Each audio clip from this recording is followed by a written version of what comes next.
नमस्कार। आज हमारे सामने एक दिलचस्प दस्तावेज के कुछ हिस्से हैं। इसका शीर्षक है insurance POSP certification training material.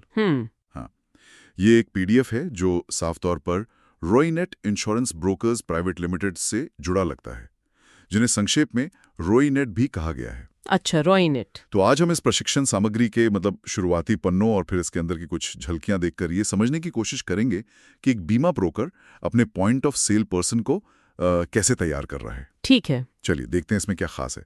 सबसे पहले तो ये शीर्षक ही insurance POSP certification training material. POSP यानी पॉइंट ऑफ सेल पर्सन। हाँ, ये बीमा बेचने वाले वो लोग होते हैं जिन्हें सरल पहले से तय नियमों वाले बीमा उत्पाद बेचने की अनुमति होती है ना? बिल्कुल। जैसे मोटर थर्ड पार्टी लायबिलिटी या साधारण यात्रा बीमा। हाँ, बिल्कुल। और यहाँ ये सर्टिफिकेशन शब्द जो है वो अहम है। ये कोई ऐसी वैसी गाइड नहीं लग रहे, बल्कि एक औपचारिक प्रमाणन प्रक्रिया का हिस्सा है शायद। सही है। और दूसरी बात, रोईनेट का एक ब्रोकर होना। ब्रोकर तो आमतौर पर ग्राहक की तरफ से काम करते हैं, है ना? और कई कंपनियों के उत्पाद पेश कर सकते हैं। हाँ हाँ। तो उनका पीओएसपी के लिए खास ट्रेनिंग मटेरियल बनाना, ये उनकी जो वितरण रणनीति है उसकी तरफ इशारा करता है। अच्छा, कैसे? शायद वो इन पीओएसपी के जरिए एक बड़े बाजार तक पहुंचना चाहते हैं, खासकर उन ग्राहकों तक जिन्हें तेज और सरल बीमा समाधान चाहिए। ये कोई छोटी बात नहीं है। ये बात ध्यान देने वाली है। दस्तावेज में कंपनी का पूरा नाम रोईनेट इंश्योरेंस ब्रोकर्स प्राइवेट लिमिटेड और संक्षिप्त नाम रोईनेट दोनों दिए गए हैं। साथ ही दो विशिष्ट ईमेल पते भी हैं, rahul.mathur@roynetinsurance.in और ankur.kapoor@roynetinsurance। अच्छा, नाम दिए हुए। हाँ, ये किसी जेनेरिक इन्फो एट या सेल्स एट जैसे ईमेल नहीं, बल्कि व्यक्तियों के नाम हैं। तो इससे लगता है कि इस ट्रेनिंग प्रोग्राम के लिए अंदरूनी तौर पर जिम्मेदारियां तय हैं। हाँ, शायद राहुल माथुर और अंकुर कपूर शायद इस कार्यक्रम के मुख्य संपर्क व्यक्ति हों या व्यवस्थापक हों। हो सकता है। ये कंपनी के भीतर एक संगठित प्रशिक्षण ढांचे का संकेत देता है।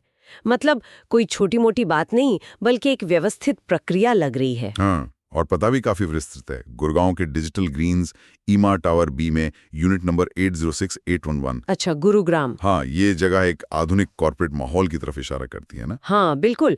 गुरुग्राम जैसे कॉर्पोरेट हब में होना और एक टावर में कई यूनिट्स 806 से 811 तक, ये बताता है कि ये कोई छोटी मोटी दुकान नहीं है। सही बात है।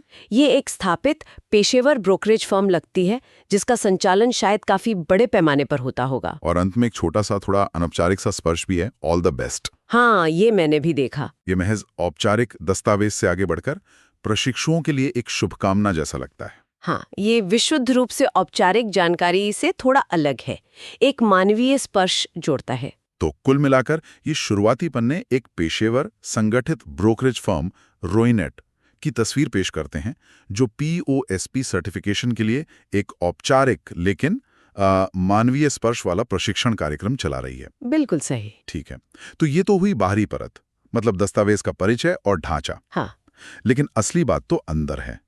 इस ट्रेनिंग मटेरियल के भीतर रोईनेट अपने पीओएसपी उम्मीदवारों को असल में सिखा क्या रहा है। चलिए इसके कुछ मुख्य विषयों पर गौर करते हैं जो हमें इसके अंदर झांकने से पता चलें। हाँ, यहीं से बात और दिलचस्प होती है। क्या ये सामग्री सिर्फ नियमों की एक सूची है या इसमें कुछ व्यावहारिक ज्ञान भी शामिल है? शुरुआती मॉड्यूल्स को देखने पर ऐसा लगता है कि जोर कुछ खास और सरल बीमा उत्पादों पर है। जैसे मोटर इंश्योरेंस में थर्ड पार्टी लायबिलिटी कवर, सामान्य यात्रा बीमा योजनाएं, व्यक्तिगत दुर्घटना बीमा, इस तरह की चीजें। अच्छा, ये तो पीओएसपी मॉडल के दायरे से मेल खाता है। हाँ, नियमन के हिसाब से भी पीओएसपी एजेंट जटिल बीमा उत्पाद नहीं बेच सकते। उन्हें सरल, पहले से अंडरराइट किए गए उत्पादों तक ही सीमित रखा जाता है।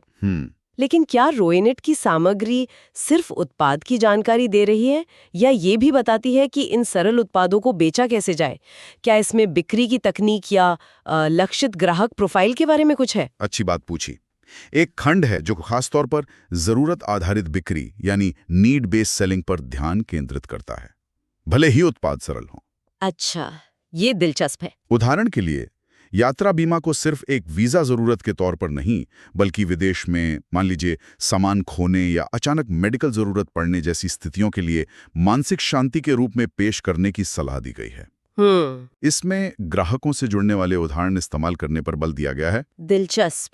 मतलब ट्रेनिंग सिर्फ लेन देन वाली बिक्री पर नहीं, बल्कि मूल्य संचार यानी वैल्यू कम्युनिकेशन पर जोर दे रही है, भले ही उत्पाद बुनियादी हों। हाँ, ऐसा ही लगता है। ये ग्राहकों का भरोसा जीतने के लिए एक सूक्ष्म लेकिन महत्वपूर्ण पहलू है, खासकर पॉइंट ऑफ सेल पर, जहां बातचीत का समय कम होता है। सही कह रही हैं। इससे पता चलता है कि रॉयनेट शायद सिर्फ पॉलिसी बेचने वाले नहीं, बल्कि बुनियादी स्तर पर सलाहकार तैयार करना चाहता है।